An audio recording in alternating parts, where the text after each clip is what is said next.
244. Voltamos a apresentar Isso é Bahia. Um papo claro e objetivo sobre os acontecimentos mais importantes do dia.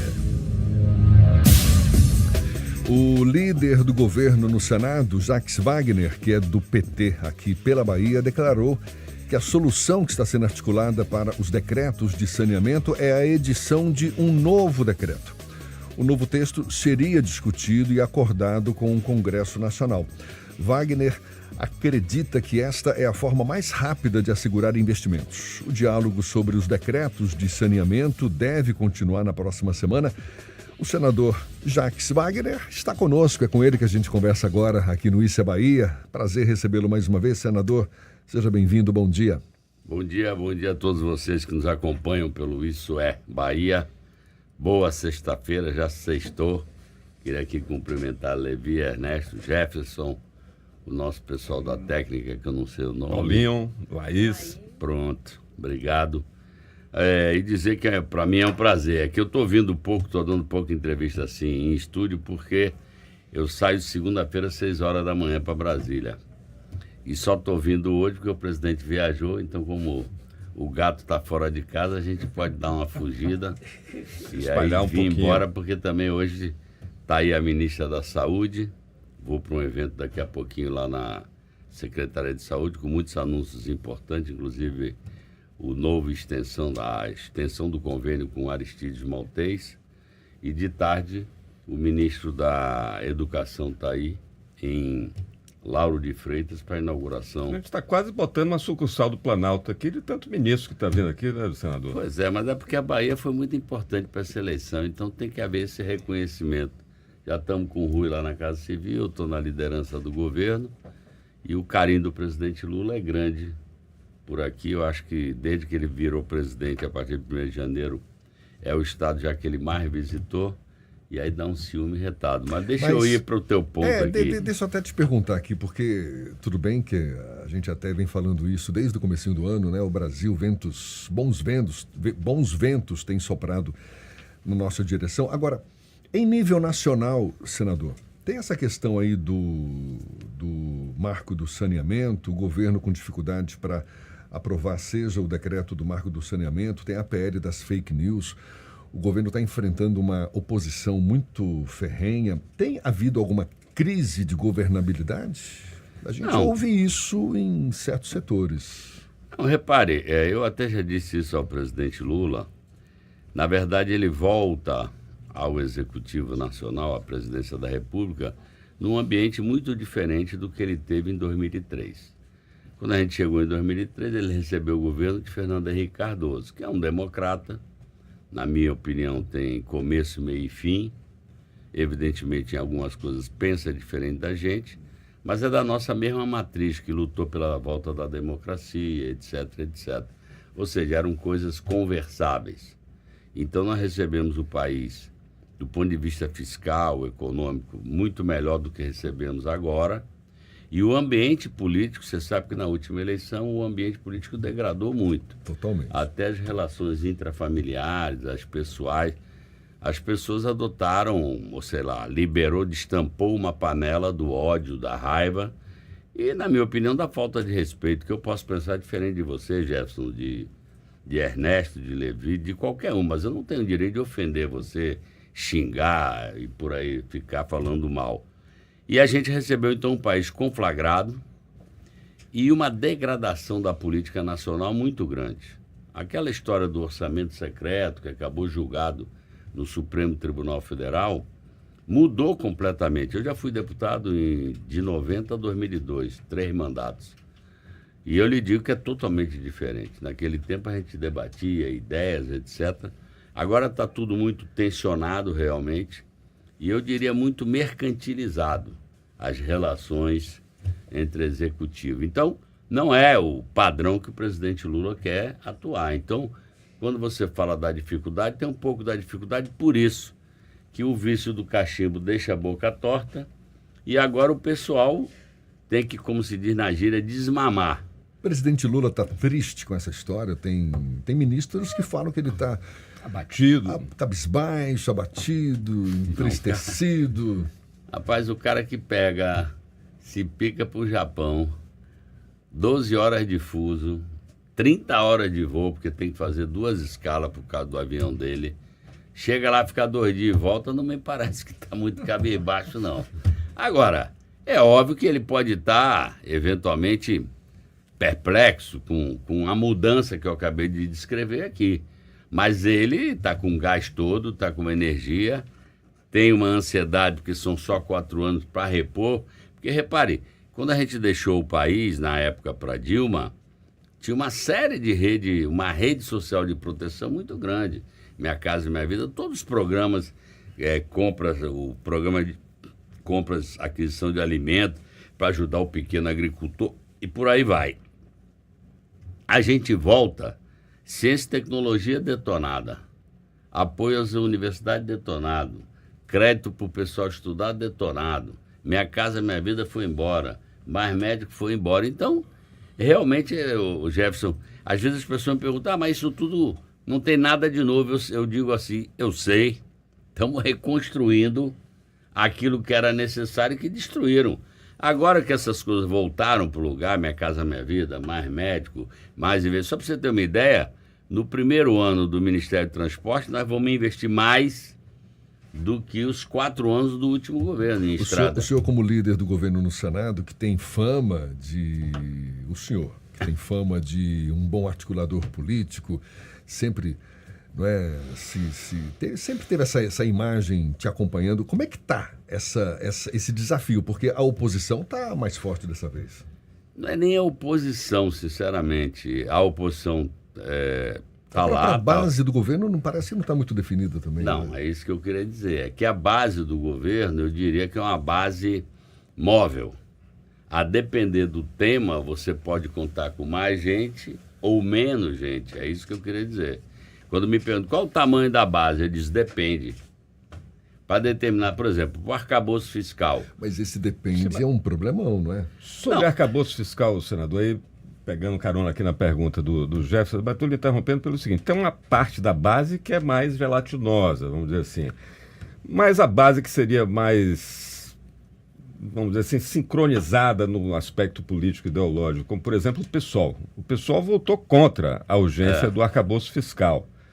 Embora o presidente Lula tenha feito pedidos para os deputados não apresentarem emendas, né, para facilitar a tramitação, tem que voltar para o Senado, tem deputados do PSOL que estão querendo fazer emendas. E isso já parece que já cria dificuldade para a aliança do PT com o PSOL para disputar a Prefeitura de São Paulo.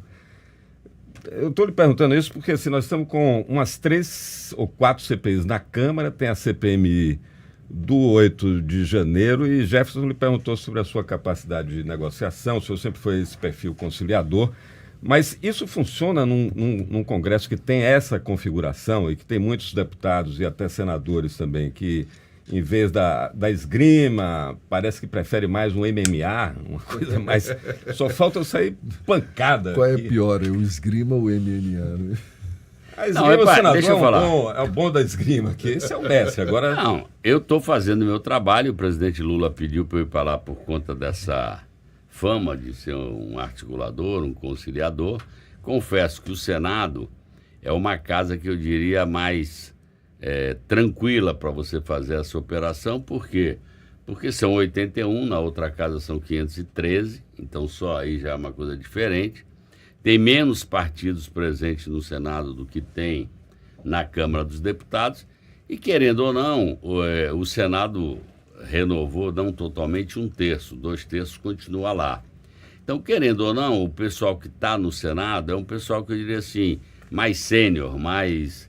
Porque o cara tem que passar por uma eleição majoritária. Então, no Senado...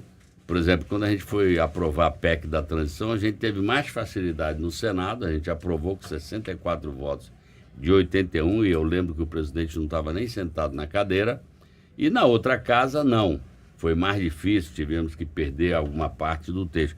É normal. Agora, o meu esforço é exatamente tentar diminuir esse MMA e essa esgrima. Eu acho que o Brasil está muito conflagrado.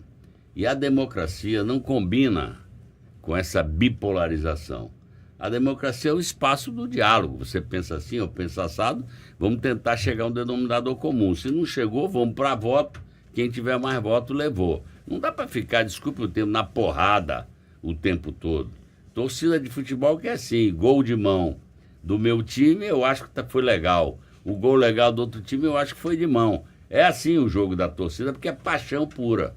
Então, eu estou tentando imprimir exatamente isso, distensionar. Para isso, respondendo a pergunta de Ernesto, é óbvio que a gente tem que tentar, por exemplo, nossa base tem, eu vou dizer assim, o PSOL, PCdoB, PSB, PT, e na base tem também muita gente de outros partidos cujo pensamento é mais de centro-direita ou de direita, algum de extrema-direita.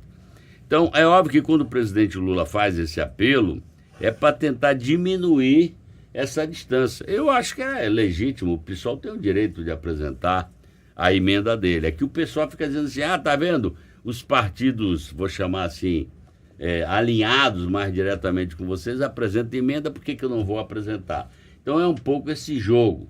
Na verdade, essa mensagem que ele mandou não foi para o PSOL, foi para o PT, porque tinha muita gente do PT que reclamava. Então, voltando ao arcabouço fiscal, que eu acho que é um tema que nós não teremos dificuldade. Por quê? Agora, o senhor falou em emenda, só para um parênteses aqui rápido, o governo não tem tido facilidade para aprovar as emendas dele, né?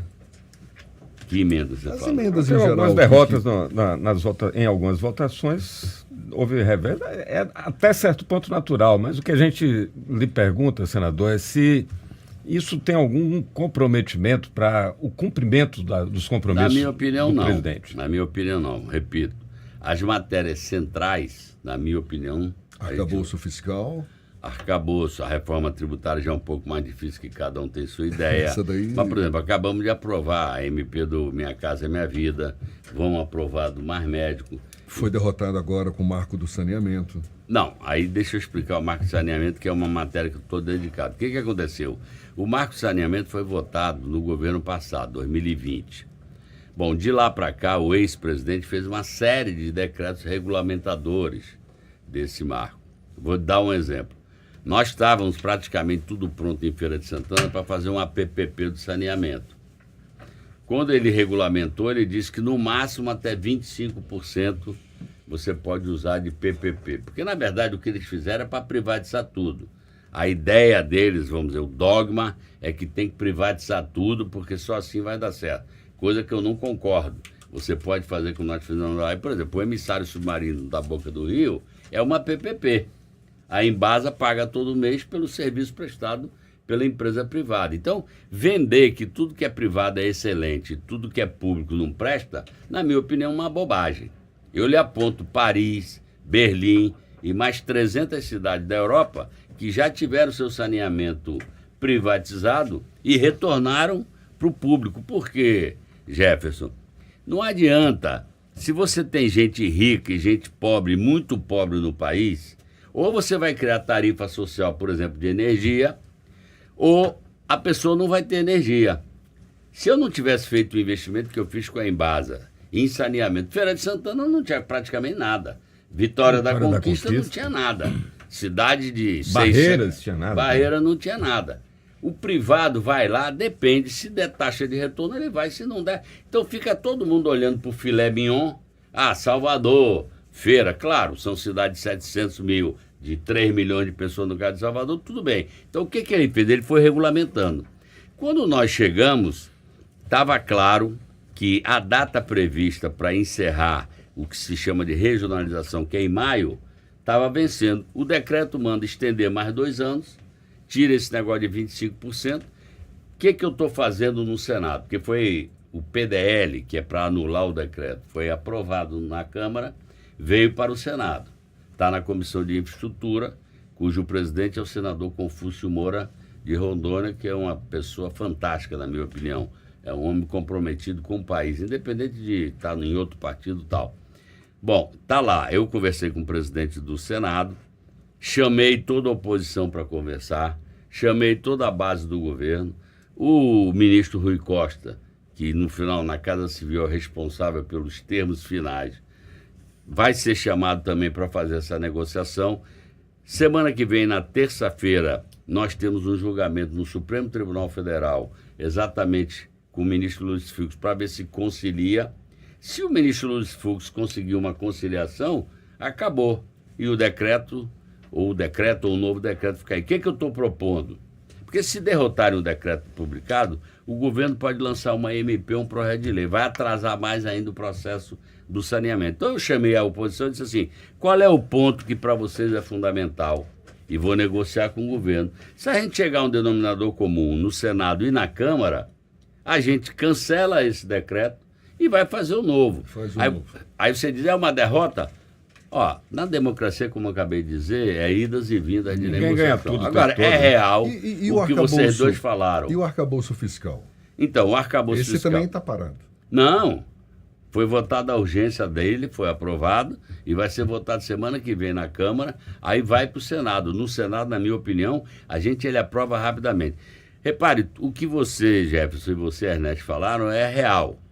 A base não é uma base compacta. Sim. Porque são partidos com uma multifaceta. O governo eleito numa frente muito ampla. É, e ganhou por 2 milhões de votos. Então a gente tem que cuidar para pegar essa maioria e ampliar essa maioria. É assim que é. Que essa engenharia política talvez seja a sua missão mais complexa espinhosa. até agora, né? Agora, vamos aproveitar, Jeff, esses últimos minutos aqui da entrevista. Está muito pouquinho, até 9 horas. Tinha que esticar um pouquinho, mas esse cara aqui é o nosso carrasco do tempo. Ele não libera a gente. Senador, vamos falar um pouquinho de eleição municipal. O senhor não é pitoniza, mas cantou a pedra da sua primeira vitória, cantou a pedra da vitória de Rui, cantou a pedra da vitória de Jerônimo, né? Então eu lhe pergunto, qual é a sua previsão? Já que o senhor deu aquele cavalo de pau, era o Jacques Wagner, autoridade, deu aquele cavalo de pau, botou Jerônimo, todo mundo dizia que não tinha chance, o senhor falou, o cara vai ganhar, ganhou. O que é que vai acontecer aqui em Salvador? Aqui numa sessão aqui de... Para a gente encerrar, senador.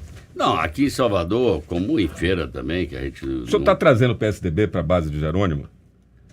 O PSDB... E de Lula? Repare, o PSDB nacional, na verdade, se reduziu muito. O PSDB daqui, a gente tem uma relação boa com o deputado federal e eu estava em Brasília, mas eu vi que houve uma conversa do presidente da Câmara e do deputado federal com o Jerônimo. Eu, se depender de mim, eu bato palma, não vejo nenhum problema, até porque o nosso deputado Adolfo Viana, ele é um cabra de ótima relação, não é do tipo xingador, ele é do tipo negociador, de conversa. Puxou o pai, Antônio Honorato, que também é uma pessoa super... Adolfo Viana, presidente do PSDB aqui na Bahia. Né? Então, eu acho ótimo que se possa conversar. Você sabe que a movimentação que a gente conseguiu fazer com o ex-presidente da Câmara, Geraldo Júnior, foi uma movimentação importante de trazer para cá o MDB e toda aquela mexida na Câmara. Então, eu acho positivo. Aí você me pergunta, vocês têm o quê? Acabei de falar isso há pouco com o Levi, ali antes de entrar aqui no estúdio. Eu, diferentemente de 4 anos atrás, eu penso que era melhor a gente fazer uma unidade logo no primeiro turno das forças de apoio a Jerônimo. Bom, aí tem vários nomes, dentro do PT e fora do PT. Tem o vice-governador, que é um dos nomes lembrados. Tem o nome de Trindade, que também é um nome lembrado, que é lá da Condé. No PT tem Vilma Reis, tem... Robson, tem algumas pessoas, no PCdoB talvez Olívia coloque o nome.